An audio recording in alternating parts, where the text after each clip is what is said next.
Olá, Daniela, boa tarde. As criaturas intermediárias, elas estão aqui, as primárias estão aqui desde 500 mil anos da chegada do príncipe planetário. E as secundárias estão aqui desde a época de Adão e Eva, uns 38, 37 mil anos.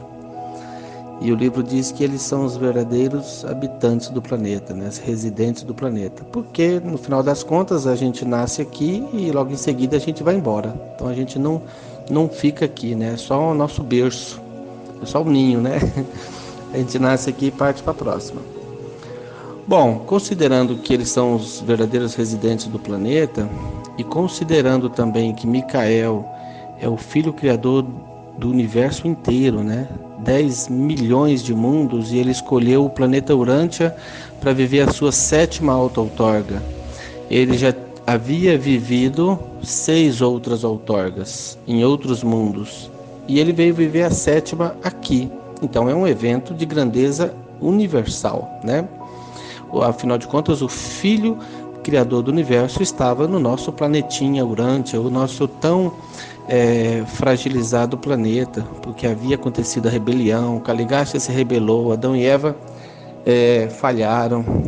Então nós éramos ali aquele planetinha o menor de todos, o mais frágil, e aí a gente se torna o planeta mais privilegiado de todos, recebendo a 7ª alta outorga de Micael. Então é natural que esses seres intermediários quisessem registrar a vida de Jesus. Então esse é um ponto. Creio que eles registraram a vida de Jesus porque era um evento de grandeza universal.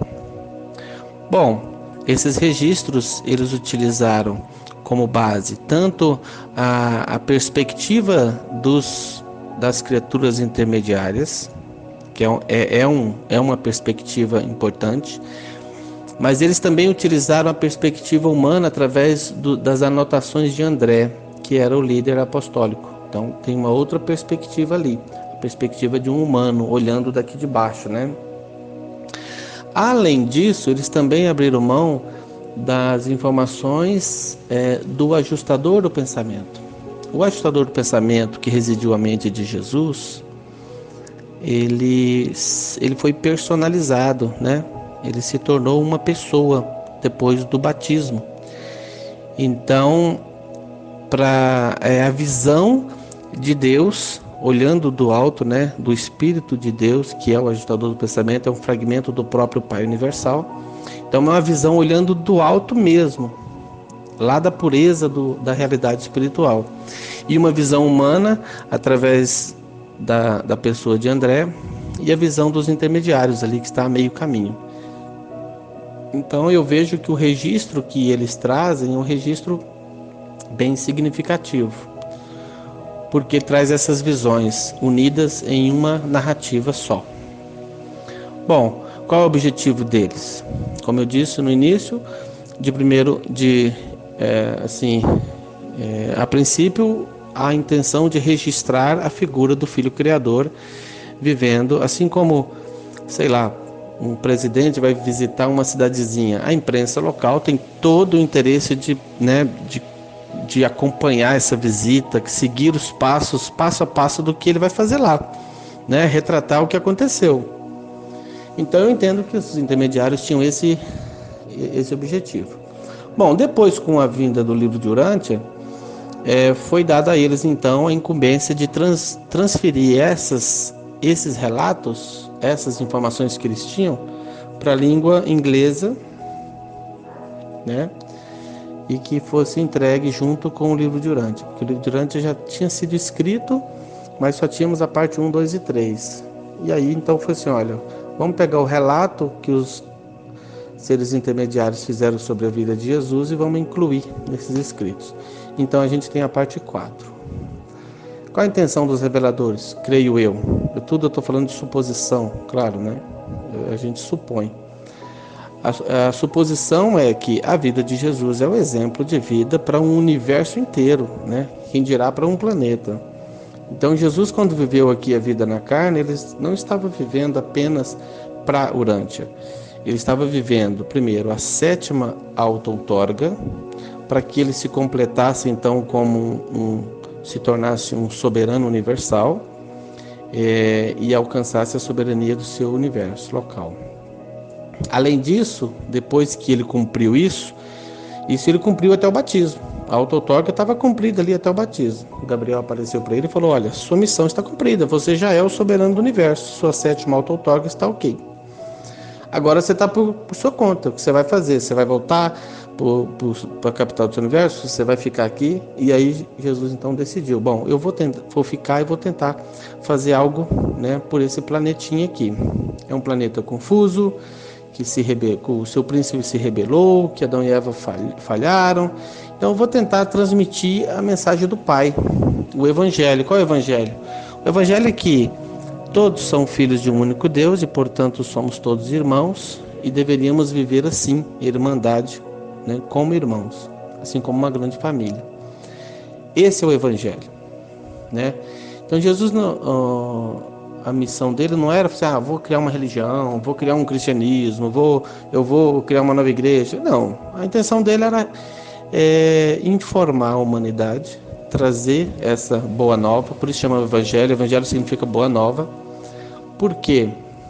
Por exemplo, Israel, que era o povo, vamos dizer assim, mais espiritualizado da época, de todas as nações do mundo, Israel era o que mais tinha assim, evoluído espiritualmente, mas eles tinham muitos conceitos errados sobre Deus. Eles acreditavam que Deus havia escolhido eles como povo, a nação escolhida de Deus, que o único Deus era o Deus deles, o Yahvé, né? E, na verdade, Yahvé é só um conceito tribal, né, de Deus.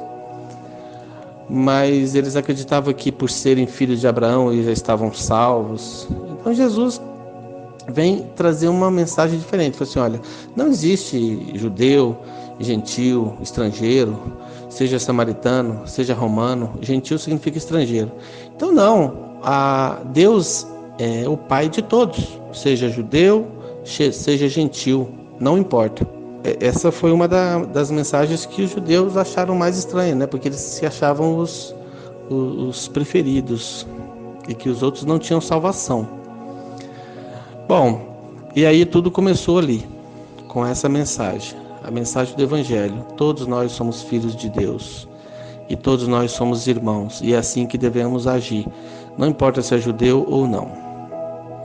E aí surge então uma igreja. Depois de Jesus, acabou surgindo uma igreja, mas Jesus nunca teve essa intenção de trazer e formar um cristianismo.